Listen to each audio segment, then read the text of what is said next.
Hola, querido, qué alegría podernos encontrar una vez más. Un ser humano, un hombre, una mujer, si no comen cada día, no toman desayuno, almuerzo, cena, con toda seguridad se van a debilitar, van a enflaquecer y van a morir. En la vida espiritual sucede la misma cosa. Si tú y yo no bebemos cada día en la fuente de la vida, que es Cristo, si no nos alimentamos en la palabra de Dios, con toda seguridad nos va a ir mal, vamos a pasar mal, vamos a morir en la vida espiritual. Y el primer síntoma es el agotamiento, es el cansancio, que nada me da resultado, que todo me sale mal. ¿Dónde estará Dios? ¿Por qué Dios me abandonó? No te abandonó, tú abandonaste a Dios. Ahora, cuando no estás alimentado espiritualmente, pues ¿cómo vas a enfrentar los desafíos de la vida? Es por eso que tienes que estudiar la lección de la escuela sabática todos los días. Y oír estos comentarios te pueden ayudar a entender mejor el estudio de la palabra de Dios. Bueno, vamos a la lección número 2 para el 10 de julio del año 2021. El título de la lección, Sin descanso y rebeldes. Esta semana vamos a analizar algunos pasajes de la vida de Israel en el desierto. Ahora, cuidado. Cuidado con mirar hacia atrás y decir, qué israelitas tontos, pero ¿cómo hacían esto? ¿Pero cómo se portaban de esta manera? Porque simbólicamente hoy día nosotros somos el Israel espiritual de Dios caminando en el desierto de esta vida. Los israelitas en aquellos días caminaban en dirección a Canaán, la tierra de la promisión, la tierra donde abundaba leche y miel. Nosotros hoy caminamos en dirección al Canaán espiritual, a la tierra nueva, al encuentro personal y maravilloso con Cristo. Por lo tanto, en lugar de estar pensando demasiado en el pueblo de Israel, en los errores que el pueblo de Israel cometió, aprende a reflexionar y aplicar las lecciones y los errores de ellos para no cometer los mismos errores hoy. Aplica esto a tu vida como pueblo, como iglesia y a tu vida personal, a tu vida como familia, como grupo familiar. ¿Ok? Entonces vamos al primer texto que describe una situación interesante del pueblo de Israel en el desierto. Está en Números capítulo 11, versículos 5 y 6. Dice así: nos acordamos del pescado. Esta es una reclamación de Israel a Moisés. Entonces ellos le dicen, nos acordamos del pescado que comíamos en Egipto de balde, de los pepinos, de los melones, de los puerros, las cebollas y los ajos. Y ahora nuestra alma se seca, pues nada sino este maná ven nuestros ojos. Vamos a pensar un poco en el contexto. El pueblo de Israel en Egipto era un pueblo esclavo, pero tenían comida. Por lo que encontramos aquí descrito por ellos mismos, tenían melones, tenían carne, tenían pescado, claro, estaban a la orilla del río Nilo. Tenían pueros, tenían cebollas, tenían ajos. Hay mucha gente que toma este texto para decir, está viendo, ellos solo querían carne. No, ellos se acordaban no solo de la carne, querido, ellos se acordaban también del pescado. Y no solo del pescado y la carne, se acordaban de los melones. Entonces, ¿está prohibido comer melón? ¿O está mal comer melón? Ellos se acordaban de los ajos, dicen que el ajo es saludable, hace mucho bien a la salud, se acordaban de las cebollas. Quiere decir, lo que aquí está diciendo no es que nos acordamos de la comida.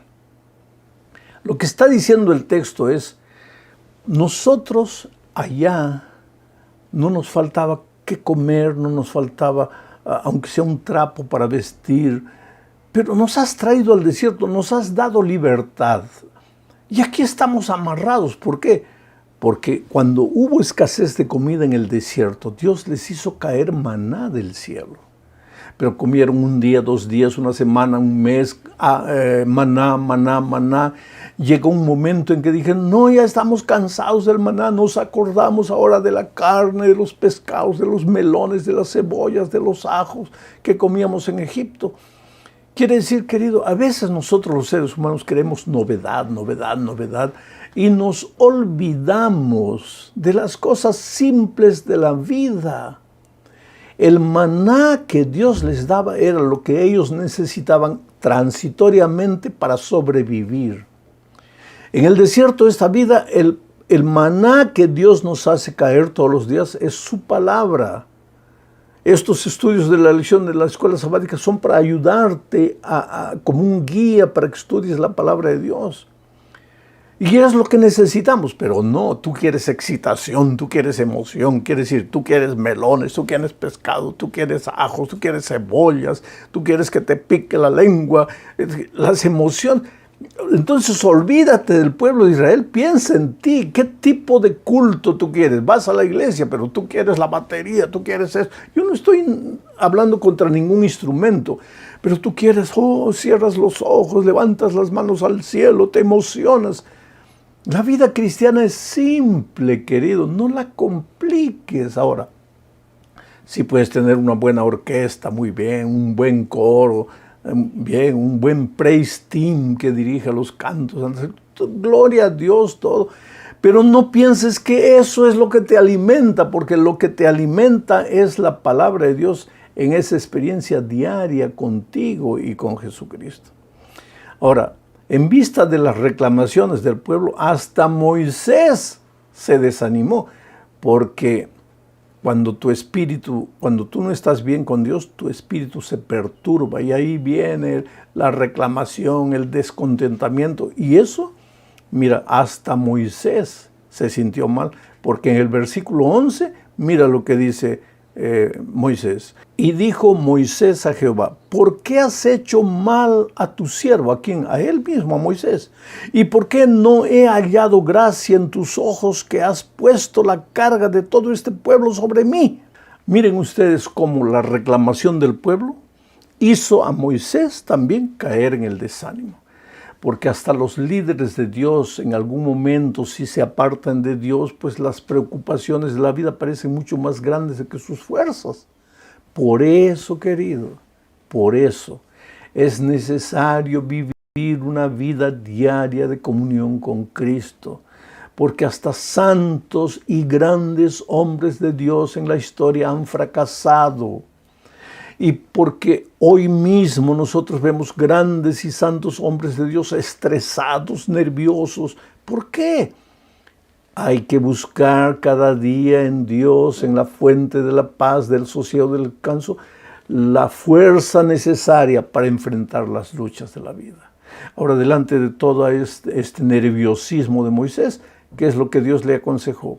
Le dijo que reuniese a 70 ancianos para ayudarlo. Y aquí hay un principio interesante. A veces vives nervioso, estresado, no sabes qué hacer, no tienes tiempo para nada, para comer, para nada, porque quieres hacerlo solo, todo tú. No, tienes que aprender a trabajar en equipo.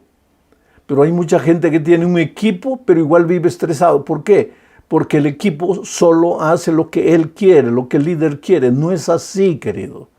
El líder no es para estar revisando los detalles. Si tienes un equipo, confía en el equipo, distribuye el trabajo en el equipo. Antes de formar tu equipo, escoge a los hombres, arrodíllate, pídele sabiduría a Dios. Pero una vez que tienes un equipo, aprende a confiar, a delegar responsabilidad. Porque una cosa es tener un equipo para decirle, tú vas a hacer esto, esto, esto. Y otra cosa es tener un equipo para delegar responsabilidades y dejar que él se mueva y él cumple con el trabajo de acuerdo a los talentos que Dios le dio y a la capacidad de pensar que Dios le dio. Entonces Dios le dijo a Moisés, tú estás nervioso primero porque en lugar de mirarme a mí, estás mirando a los problemas. Y en segundo lugar, porque lo estás haciendo solo, todo, tú. Entonces reúne 70 ancianos. Y ahora ahí Dios le dice a Moisés que haga lo siguiente. Y yo descenderé y hablaré allí contigo. Lleva a los ancianos a un lugar determinado, le había dicho. Y yo descenderé y hablaré allí contigo y tomaré del espíritu que está en ti y pondré en ellos y llevarán contigo la carga del pueblo y no la llevarás tú solo. Qué principio tremendo para no vivir estresado. Yo creo que el padre de familia tiene que distribuir la responsabilidad de la vida familiar con la esposa y con los hijos. Y todos tienen que luchar para mantener el hogar unido. Yo creo que el pastor tiene que aprender a distribuir la responsabilidad entre los miembros de la iglesia. Haz participar a todos. El miembro más humilde, más simple, se siente importante, se siente comprometido cuando tú distribuyes las responsabilidades. Y aquí viene el asunto de los grupos pequeños. Cuando tú quieres hacerlo solo, tú solo, las cosas, todo, te metes en problemas, te estresas, no tienes tiempo para nada. Pero cuando distribuyes las responsabilidades, con toda seguridad vas a ser mucho más feliz, vas a tener descanso para el alma. Vamos a la segunda parte. El espíritu agobiado y descontento es contagioso. Porque este espíritu de reclamación, de murmuración del pueblo, contagió a otros dos líderes llamados María, la hermana de Moisés, o Miriam, como algunos le dicen, y Aarón. Y ahora mira lo que ellos dijeron en Números, capítulo 12, versículos 1 al 3. María y Aarón hablaron contra Moisés a causa de la mujer cusita que había tomado. Moisés se había casado con Séfora, una mujer cusita, porque él, Moisés, había tomado mujer cusita. Y dijeron, ¿solamente por Moisés ha hablado Jehová? ¿No ha hablado también por nosotros? Y lo oyó Jehová, y aquel varón Moisés era muy manso, más que todos los hombres que había sobre la tierra. Vamos a analizar esto. Miriam y Aarón, hermanos de Moisés, se juntaron los dos y comenzaron a murmurar contra Moisés, porque Moisés se había casado con una mujer cusita. Ahora, no era una mujer pagana, sino que mientras el pueblo de Dios avanzaba, ya explicamos eso en lecciones anteriores, hoy día nosotros tenemos que salir y predicar el evangelio por todos los lugares, pero en el tiempo del Antiguo Testamento Dios quería que el pueblo de Israel viviese una vida reflejando el carácter de Dios, de tal manera que todas las naciones fueran atraídas al pueblo de Israel. Entonces, mientras Israel caminaba, muchas naciones paganas, mucha gente que veía que el Dios de Israel era el Dios creador de los cielos y la tierra, venían y se juntaban al pueblo de Israel. Y fue con una de esas mujeres que aceptó a Dios como su Señor, como su creador, fue con una de esas mujeres llamada Séfora que se casó Moisés. Ahora los hermanos estaban murmurando contra su hermano por causa de ese matrimonio, pero en el fondo el problema era otro. En el fondo el problema era el don de profecía, porque ellos decían, ¿por qué Dios habla al pueblo solo por Moisés? ¿Por qué no habla con nosotros también? Ahora tú te das cuenta de una cosa. Lo que estaba en el corazón de ellos era la envidia, la codicia del puesto del hermano Moisés. ¿Por qué solo él? Pero no fueron a Moisés y le dijeron, Moisés, ¿por qué solo tú? Sino que lo acusaron y lo criticaron. ¿Por qué se casó con una mujer pagana? No era una mujer pagana, sino era una mujer que había sido pagana, pero se convirtió al mensaje del pueblo de Israel. Sin embargo, pues, ese mismo espíritu se ve hoy. Mi pregunta es la siguiente. ¿Tú criticas al líder en la iglesia? ¿Tú criticas a algún líder? Ahora, ¿qué es lo que te mueve a la crítica? ¿Lo que él está haciendo o lo que tú tienes en el corazón? ¿Qué es lo que te mueve la crítica? Porque lo que vivió el pueblo de Israel ahora se vive hoy. Aplica, no criticas a Miriam, no criticas a Aarón, mírate a ti. Cuando yo critico a alguien, ¿estoy criticando por lo que él hace o por lo que yo siento en mi corazón, pero no tengo el valor de decir mi verdadero propósito, sino entonces aprovecho algo que el otro hizo para acusarlo? Y todo esto, ¿por qué? Porque cuando estamos separados de Dios vivimos nerviosos, vivimos agitados, estresados, todo nos parece mal, criticamos a uno, criticamos al otro, criticamos a todo el mundo menos a nosotros. Nosotros somos los santos hombres de Dios que no hacemos nada, todo el mundo te ha equivocado, solo yo tengo la razón. Querido, mucho cuidado, hay que aplicar la lección a cada uno. En la tercera parte de este estudio veremos el descontentamiento y el agobio te llevan a la rebelión. Primero comenzó con murmuración, después comenzó con crítica. Esa crítica desanimó al propio Moisés. Esa crítica fue contagiosa, lo contagió a Miriam y a Aarón. Y ahora finalmente el pueblo se rebeló contra Dios. Porque cuando llegaron al límite de la tierra prometida, Moisés envió 12 espías representando a cada tribu de Israel para inspeccionar la tierra. Y ellos fueron y vieron, era tierra prodigiosa, manaba leche y miel. Ellos volvieron trayendo frutos, los frutos de la tierra, pero volvieron desanimados. A pesar de haber visto las bendiciones de Dios de la tierra prometida, volvieron desanimados. Cuando Caleb y Josué, que eran 2 de ellos, presentaron el informe de la tierra y dijeron: es verdad que hay gente grande, es verdad que hay gigantes, es verdad que esa gente está armada hasta los dientes, pero en el nombre de Dios vamos a entrar y vamos a derrotarlos. 10 fomentaron la rebelión, desanimados, porque estaban apartados de Dios. Y cuando te apartas de Dios, pues eres un miedoso, no tienes ánimo, cansado, estresado. Entonces esos 10 dijeron: es verdad que hay comida, que hay fruta, que hay todo, que es tierra abundante, pero la verdad es que los gigantes que viven ahí, nosotros delante de ellos somos como langostas. Imagínate, ¿qué ser humano puede ser como una langosta delante de otro ser humano? Es tierra que se traga a sus moradores. Ahora, y si la tierra se tragaba a sus moradores, ¿por qué ellos habían regresado vivos? Quiere decir, el miedo los llevaba a imaginar tonterías. Pero el desánimo cundió. Era un pueblo cansado, había caminado tanto, se habían quejado en el desierto, habían extrañado los melones, los ajos, la cebolla, la carne, el pescado de Egipto. Se habían apartado de Dios, el espíritu de murmuración, de descontentamiento estaba en el corazón de ellos. Y entonces, ¿qué resultó? Pues, cuando recibieron el informe de los 12 espías incrédulos, se fomentó entre ellos la rebelión. Y ahí dijeron: Moisés, maldita la hora que nos trajiste, maldita la hora que nos libertaste. Hemos venido aquí para morir en manos de esos gigantes. Hubiéramos preferido quedarnos allá, morir allá, vida de esclavos, pero por lo menos vida. ¿Para qué nos trajiste aquí? Ahí se fomentó la rebelión. Y querido, delante de esa rebelión, cuando tú te separas de Dios, entras en el territorio de la muerte. Y entonces, delante de esa rebelión, pues, de ellos comenzaron a morir. Porque ya estaban en el territorio de la muerte.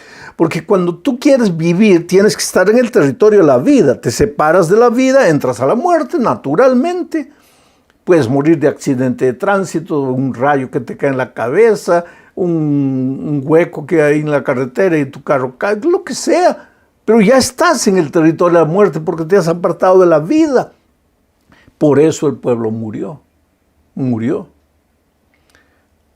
Querido, delante de ese cuadro pavoroso de muerte, de desesperación, ahí surge la persona de Moisés y se presenta como un intercesor.